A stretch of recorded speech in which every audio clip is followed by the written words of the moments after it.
Hi, my name is Lorna Grayling and welcome to Woman Power. Today we're talking to Sabrina Pinion, Mrs. Universe 2014 and now the proud owner of the Universe and Transcontinental Pageants. Sabrina, welcome. Thank you so much for joining me. Well, thank you. It goes without saying that I adore you. We have a history.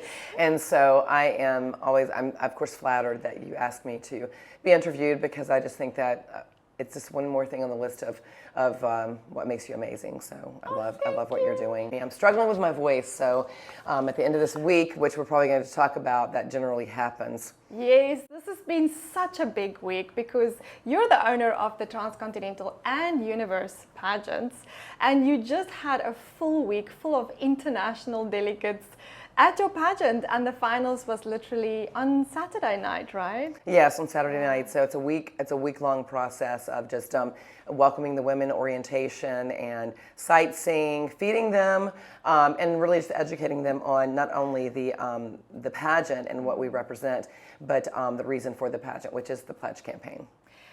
I want to absolutely jump straight into it. Tell me exactly what is the pledge campaign and why this is so valuable and why you're so passionate about it.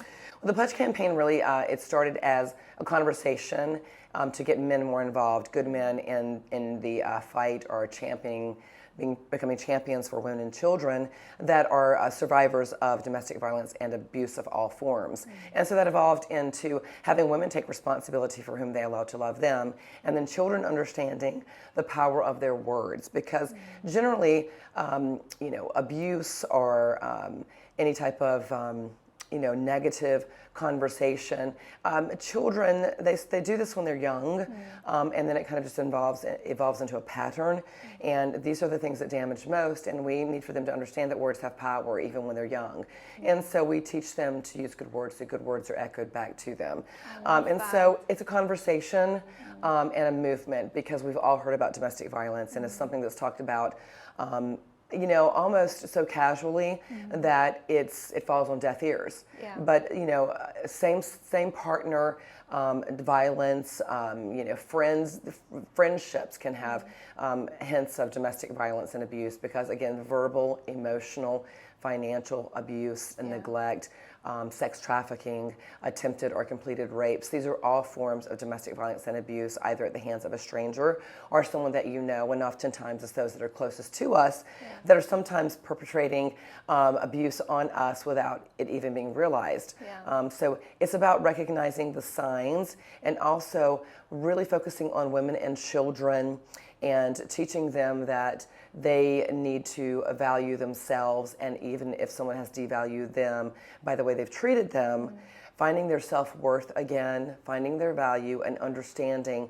how to have a productive and healthy emotional life and relational life with other people again. Yeah. So that's the part of the pledge campaign that delves into equipping, and that involves what you often hear me talk about, the Beauty That Inspires initiative, which is a future goal and plan to create that leadership program.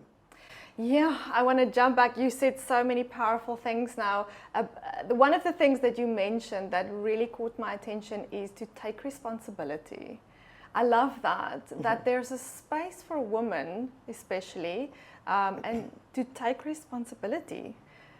Let's just clarify that a little bit, because that is a powerful thing, and I think that's almost a statement that women don't want to hear, because you think when you're being abused you're going into that victim mentality. But this is powerful. There's a space and a place and a time to take responsibility and to decide, like, I'm worthy, I'm not going to be treated like that. So I think that, and for some women this can also, like you said, it can be a little bit of a note of yeah, wait, right. what? It hurts a little bit. I'm a victim, take responsibility. Yeah. So I think that this goes two ways. This is not only for women that are currently in abusive situations that they may not even recognize. That's kind of a different conversation, because their value has been stripped away little by little. Yeah. They've been beaten down. So it's encouraging them to identify what is valuable within themselves, and to rebuild their confidence again with self-worth, understanding that it's okay to be proud of who they are and to care about themselves and to love themselves. And when I use that word about love, we hear a lot of people talking about self-love. It's really about value and self-worth. Yeah. And finding that in who you are, where you are with your own strengths, talents, abilities, accomplishments, or the lack thereof, because you haven't valued yourself enough to feel like you're worthy of establishing goals. And so when we get into the take responsibility, it's also for young women coming up. We teach them that do not be so desperate for a relationship, for love, for acceptance from anyone, whether it's a friend group or someone of the opposite sex, someone of the same sex, it doesn't matter. You need to know that if you sell yourself out and you exchange it for something else, whether it's just to get ahead in your career, to have a relationship, this is giving your power away and your value away. Now, power and value can be taken. And power and value can be given. And so it's about taking responsibility for whom you allow to love you and setting the bar higher before you get into a situation that may be out of control and maybe you find yourself in with no way out. You know, there's so many aspects of this because in the past, I think probably 5-10 years, there have been so many cases where women come out and they talk about their power being taken in their professions, especially in the entertainment industry. And this is going to be a little controversial. There are a lot of women that give their power away to get ahead in the entertainment industry and in the business industry and corporate. So that's powerful, but you have to take responsibility for what you've traded out to become successful. So that is powerful words. Own that. Yeah. However, when your power's been taken and you've been drugged, you've been raped, you've been abused, you've been trapped, or you've been brainwashed, that's slowly stripping away your power. So I understand all those aspects. So you get into a complicated conversation there. But let's be honest, if they're honest, were you in a situation where you were given a choice? Because I've been there. As someone that was a professional model that traveled the world, I've been there. Not to maybe extremes all the time, but it's what are you willing to do? To even yourself. Are you willing to cut your hair? Are you willing to have surgery? Are you willing to this and that? That's your decision, and that's if that's your decision, that's fine. If it's not, that's okay too. You have to, it's those little things, those little decisions where you're being tested. What are you willing to compromise in order to have this prize?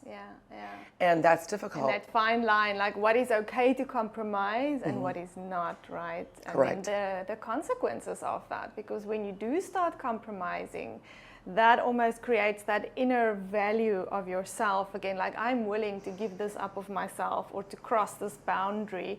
And then that's slowly where the abuse starts to come in, right? And we don't realize that. That's so powerful. Correct. I want to come back to you because I know you have an incredible story of abuse, and that's why you are so passionate about having the Pledge campaign in your pageants as well, and making it beauty that inspires. And let me tell you, it truly does inspire. I had the opportunity to listen to some of the stories of the models, and it's been absolutely incredible. So inspiring. But tell me a little bit about your journey and your abuse, because I know you grew up in a home with violence, and how did that affect your life as an adult? And how did, last question, I'm throwing that in there in case I don't get a chance. Cover your bases and I'll just start talking. And you'll just start talking. You know me.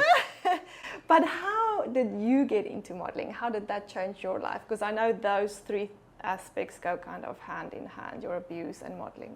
They're all intertwined. Yes. And so I spend very little time talking about my experience growing up because I'm an adult child of growing up in domestic violence. My father was an alcoholic. Drug addiction and alcohol is never an excuse for abuse, but as we know, this heightens any situation and any type of personality trait, any type of physiological blood chemistry trait, which is another conversation about addiction. I do truly believe that an addictive personality in our family, we've seen it. You know, I know how to identify the fact that I do have some addictive behaviors. I've chosen to lean more toward healthy things. So I did grow up in a home that was plagued by domestic violence and abuse at the hands of our father. I was very fortunate that I had older siblings, and so I was very, protected. And so, when I tell the story, I often see what they went through as so much worse, because by the time I came along, my mother had, my sister and I, we always laugh, either she had lost her mind a little bit or just decided that she had no fear, because she started to fight back a little bit more, and to kind of stand in that threshold and say, no, not this one, you're not going to do this. Now, let me back up. Being beaten with a belt, having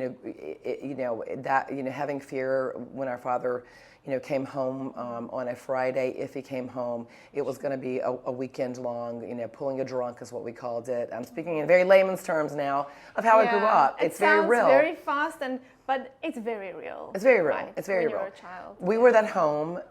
We were that home that the police were there nearly every weekend. Not every weekend, but more often than not. Yeah. We were those people. And so we didn't grow up with great means, but I never lacked because I had brothers and sisters that I was close to, and that family unit, and a mother that did the best she could with what she had, and did share love, care, and concern. And then I had a grandmother that was just incredible. That in my mind's eye, could walk on water, and she fleshed out faith. She fleshed out what it was to live your faith real, and to live your convictions real by the way she behaved. And compassion is an action word, and that was who she was. To meet her was to know her, and to know her was to love her. So in the sense that I grew up in a violent home where language and was very destructive and very negative, being told to shut up constantly, using special words in there to phrase that. Yeah. Putting it mildly, right? That's something that to a child is very hurtful and destructive, because you want your parent to be proud of you. Yes. You want that attention. So this came in all forms. It came in the physical, it came in the verbal, and that emotional. As a child, you don't understand this person has issues, and you can rationalize that later in life if you're fortunate enough to get out of that situation. So for me, going back into your next question about pageants and like that, I was passionate about dance. I literally only had about a year of dance because I went around the neighborhood and washed cars to raise money to pay for my dance lessons, and my grandmother helped me, and it opened a door with moderate talent but a lot of passion for me to get involved in the pageant world. And so my now sister-in-law then was the first one that initiated that whole thing. I had no idea. I'd never been in a pageant, seen a pageant in real life. That then kind of started that wheel spinning, and I continued to do well in pageants, watching, learning, and with dance as my passion and my talent. I was able to thrive in that industry and utilize that to open doors whereby judges would say, you need to model. Oh, wow. I was tall, so that helped. And yes, I was tall, and so that opened doors for modeling, and then one thing led to the other, and that opened a 30-year career, a career that expanded that spanned 30 years, and then always kind of evolved back into dance, modeling, and pageantry. So it was that full circumference, and it will always remain that. And sometimes people make fun of me because they're like, what have you done? What are you doing? We've done everything. Well, also a life well lived and fully lived, but yeah, dance, modeling, and that whole world has always been a part of what I think God used to allow me to have a future with hope, and a future where He would sustain me and where He would multiply what I was doing. And I go back to Jeremiah 29:11, and I kind of take that scripture and I kind of piecemeal my own little additives in there, because He had plans for a future for me, plans that would help me thrive and survive in a future. So I don't spend a lot of time talking about the agony and despair of abuse and living my life every day in my room thinking if I get out of this, I'm never living my life this way. My goal was to grow up really fast and never live my life the way that I grew up. Sure. Now, that is not to say I don't love my parents. My father has since passed on, and we made peace with all of that. Good. And that was a decision I made in my life at the age of 14 that helped me forgive and move on, and we can explore that. But for me, my life was a gift because God knew, hang on, little girl, you're going to be okay. You're going to survive this. And when you do, you have a mission. Yeah. And I'm a small speck on the spectrum of people that are changing the world. But if the Pledge campaign, sharing my story, bringing these women from all over the world, sharing their incredible stories of surviving and thriving and affecting and touching lives, if this can affect one person, that here's the story. That's why God has allowed me to have a story. Absolutely. I want to come, that is so beautiful. And just coming back to your modeling and the doors that it opened for you, and now how you are using that to open so many doors for so many other women. It's just this beautiful spiral of events. And usually with domestic violence, it's a downward spiral, right? Because somebody gets abused in their homes, and that abuse kind of carries over, and that happens again. They pick partners that abuse them, and then their kids get abused. It's just a vicious circle, but you've literally been able to turn that around and absolutely create a positive circle the other way around through modeling. But I think a lot of people have this idea in their heads that modeling, just you start modeling in and the doors just open wide for you, right? Like you just walk into this, I don't know, plethora of opportunities in front of you. And that everybody can do it just because you're tall. Yes. Which is not a thing. That's not really the case, right? It is extremely hard work. I know you won Mrs. Universe. I mean, that is a profound accomplishment, really incredible. How did that open doors for you, and which of those doors did you have to push open? Because, I mean, it gives you a platform and it gives you an opportunity, but it doesn't necessarily just rain opportunities onto your lap, right? You have to do the work. Yeah.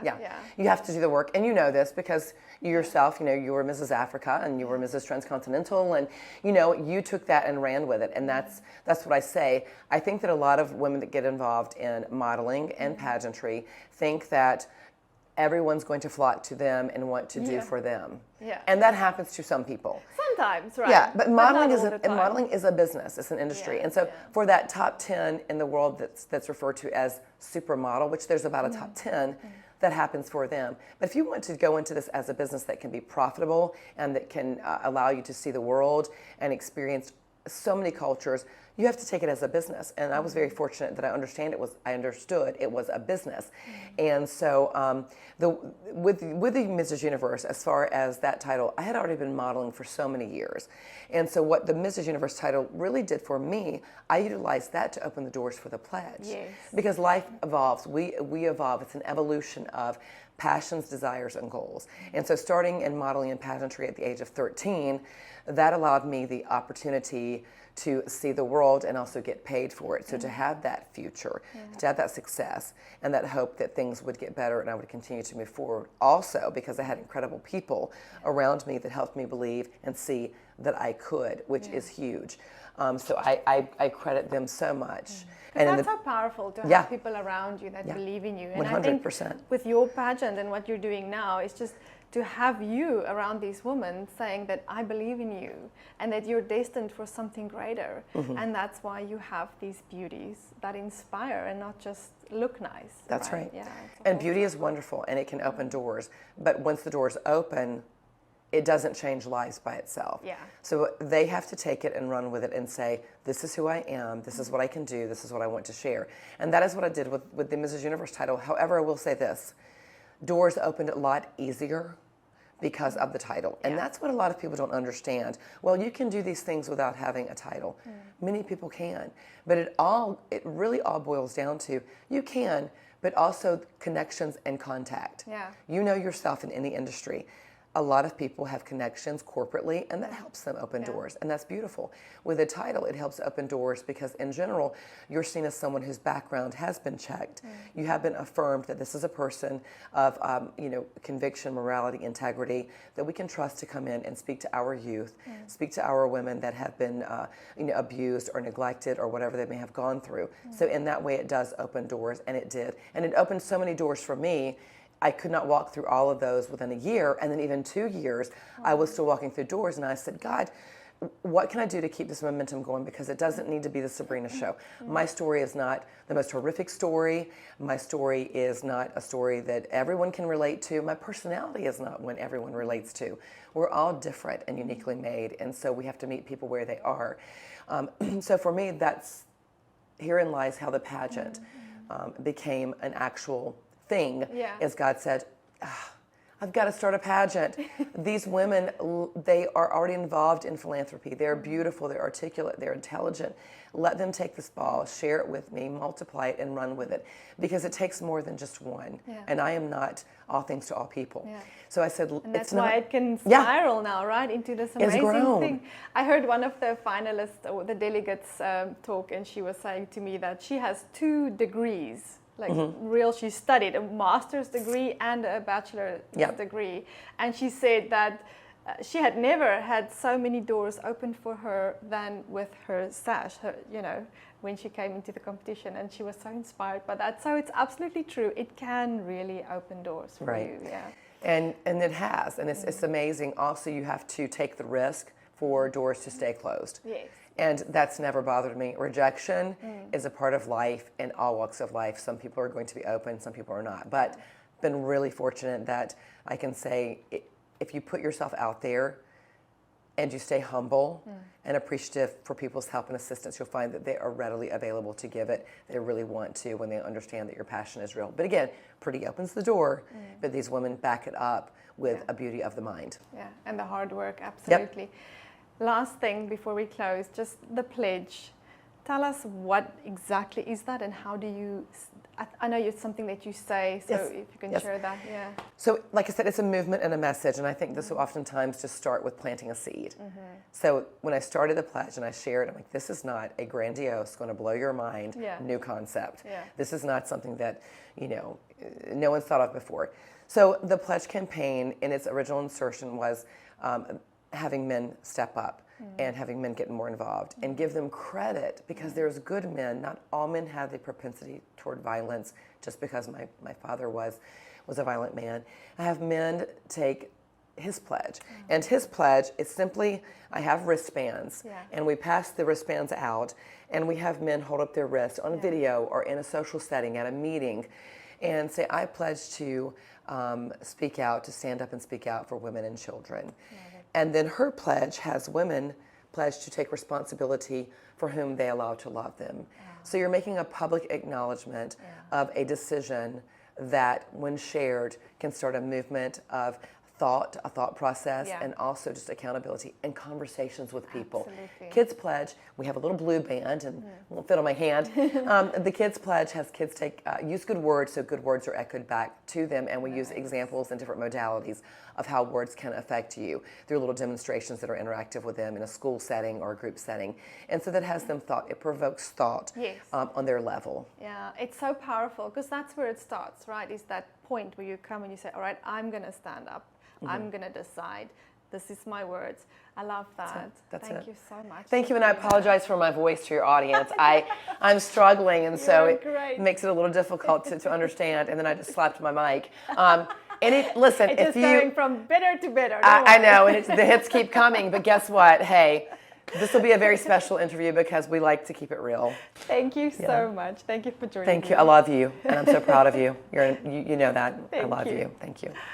Well, that's it from me, Lorna Grayling and Woman Power. If you would like to get involved in the pledge campaign with Sabrina, you can have a look on the screen. Her details will be on there right now. And if you think that you have got what it takes to be the next Miss Transcontinental or Universe, have a look on the screen. Don't delay. Join the team. That's it from me, Lorna Grayling. Until next week, goodbye. Yes, I enjoy. It's very beautiful, very interesting pageant. For me, it's first international pageant. Before I have pageant, but in Ukraine, just one time. Yes, and I have 46 years, and for me, it's I never seen before that it's possible in my years. I don't think I was expecting for everyone to be so genuine, so welcoming, and to have such impactful stories. Even just in our conversations with people at lunch or at dinner time, I've met some really incredible women that I can't wait to continue to get to know well after the pageant. Getting to learn that so many of these women are also Christians has also been something I did not expect, and I'm just grateful because there's so much, not only encouragement, but there's so much accountability for my own spiritual walk, my own healing journey post-trauma. And so just to learn that every single one of these women has been through something similar, regardless of whether they're here, and have that accountability forever, because I know that we'll be friends after this, you know, and have that accountability not just in our own state, but across the US and globally. We've got that accountability to keep persevering healing and keep persevering and pressing toward the high calling of Christ. It's just been the best part for me. I have been so deeply impacted by the woman. Just the type of women that this pageant attracts are extraordinary. I mean, your decisions can save your child's life, essentially.